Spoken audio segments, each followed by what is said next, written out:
جنت لے جانے والے 3 کام۔ حضرت عبداللہ بن سلام رضی اللہ تعالیٰ عنہ فرماتے ہیں کہ رسول صلی اللہ علیہ وسلم نے فرمایا، اے لوگو، سلام کو پھیلاؤ اور کھانا کھلاؤ بھوکوں کو، اور اس وقت کی نماز پڑھو جب لوگ سو رہے ہوں تہجد کی، تم جنت میں سلامتی کے ساتھ داخل ہو جاؤ گے۔ صلی اللہ علیہ وسلم نے فرمایا، جو شخص سورہ دہر کو لکھ کر اس کا پانی پیے تو اس کے دل کا درد بہتر ہو جائے گا، جسم صحیح و سالم ہو جائے گا اور بیماری سے نجات پائے گا۔ درود پاک پڑھنے والے بڑے نصیب والے لوگ ہوتے ہیں۔ یہ وہ واحد عبادت ہے جو اللہ پاک ہر کسی کو نہیں دیتے۔ بہت کم لوگ ہوتے ہیں جن کو یہ دی جاتی ہے، کیونکہ وہ اللہ کے خاص بندے ہوتے ہیں۔ قبر پر ہاتھ رکھ کر تلاوت و دعا کا فائدہ۔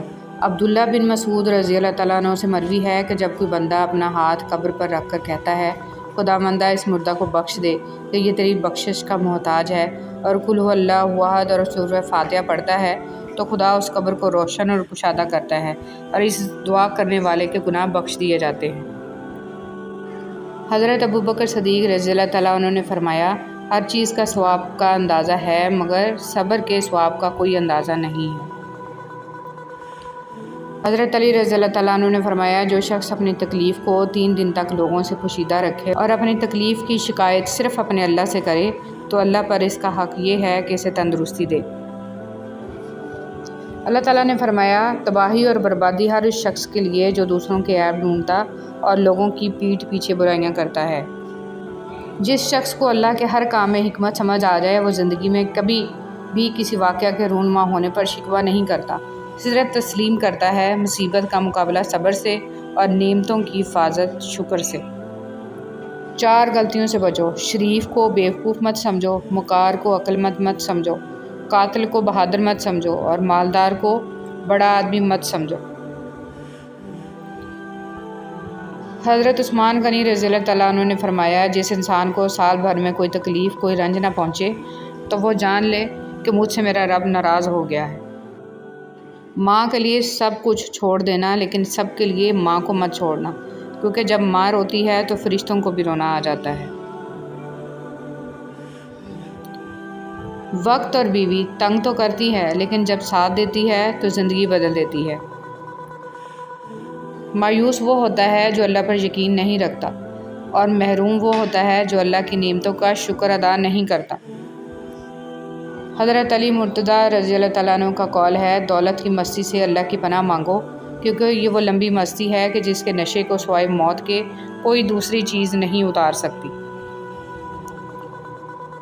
دریا نے نہر سے پوچھا، تجھے سمندر نہیں بننا؟ نہر نے پیار سے کہا، بڑا بن کے کھارا ہو جانے سے بہتر ہے چھوٹا رہ کر میٹھا رہا جائے۔ رب سے مانگا کرو، وہ بنا احسان کیے جھولیاں بھر دیتا ہے۔ ابو علی سینا کا قول ہے، خواہش نفس تجھے پنجرے کا قیدی بناتی ہے، اس کو مٹا کر حقیقی آزادی کا لطف اٹھا۔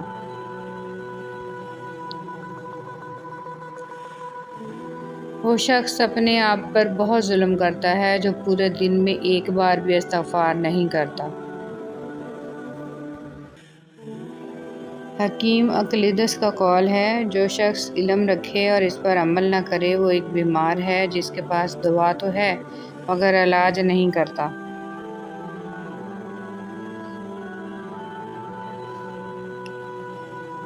مہک گلاب کی آئے گی تم کو ہاتھوں سے، کسی کے راستے سے کانٹے اگر ہٹا ڈالو۔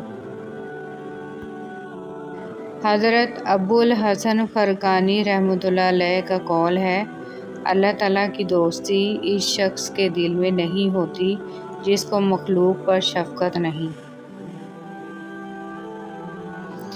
جان لیوس کا قول ہے، عقل مند وہ شخص ہے جو اپنی زبان کو دوسروں کی مذمت سے بچائے۔ حضرت ابراہیم ادم رحمۃ اللہ علیہ سے کسی نے کہا، گوشت مہنگا ہو چکا ہے، کیا کرنا چاہیے؟ آپ رحمۃ اللہ علیہ نے فرمایا، اسے سستا کر دو، یعنی اسے خریدنا چھوڑ دو۔